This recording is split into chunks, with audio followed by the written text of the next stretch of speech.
So because of the violence, the Congolese people, they cross the lake and then they enter Burundi. So that's why I visit the refugee camp where the Congolese are concentrated. They know that there is some effort by the United States to end the war.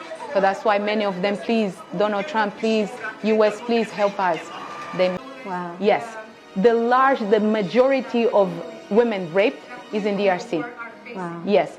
Those women raped, no food, nothing. They all sit down and they describe I was crying with them.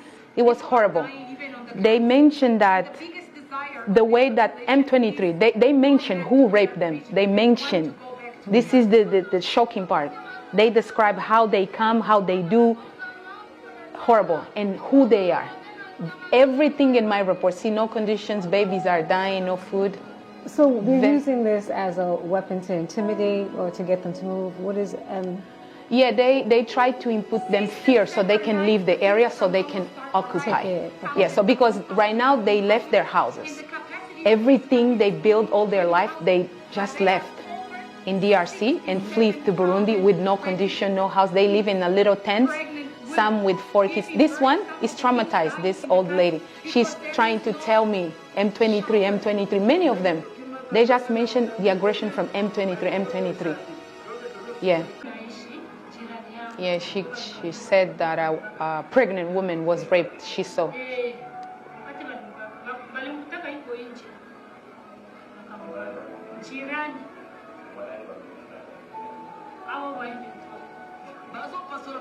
M23, she mentioned. So all of them, because I was trying to understand who are the rapists, who are doing that to them.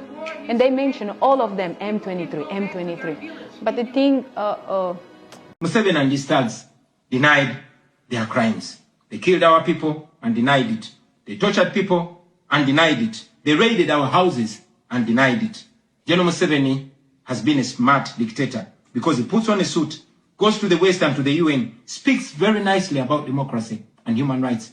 But realistically, he does not mean any of those.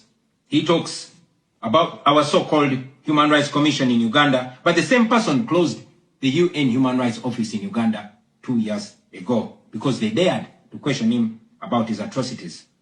Now that is how he has been able to maintain a facade of democracy for 40 years and counting. But now Museveni is 83 years old, and his 51-year-old son, Muhoozi Kainerugaba, commands our military, the Uganda People's Defense Forces, more like Uganda's defense against its own people. Like his father, Muhoozi does not play the role of a good dictator. He openly and shamelessly says despicable things on social media.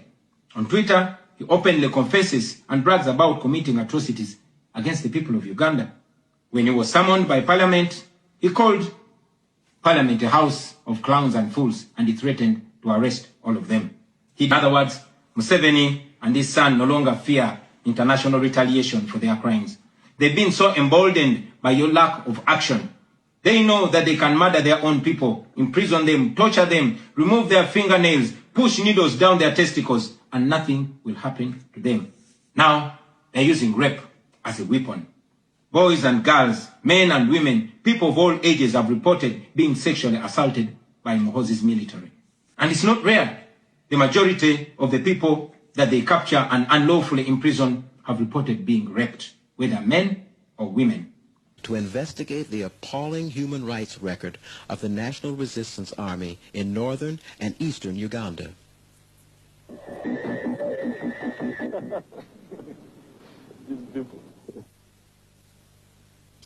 Operation Sim Sim is an unprecedented report by the first Western TV team to investigate the intolerable abuse of Ugandan women and men through rapes by the NRA. For a long time, the NRA government has been killing political opponents by deploying HIV-positive soldiers to rape them. It is the only government which is actively involved in the intentional spread of AIDS at a time when the entire world is struggling to stem the spread of this deadly disease. In the East African state of Uganda, the number of AIDS-infected people in the country has been steadily increasing. The Ugandan dictatorship of President Museveni is using the high number of his National Resistance Army soldiers to his advantage. The soldiers roam the land, searching for people opposed to his regime, and their weapon, the AIDS virus.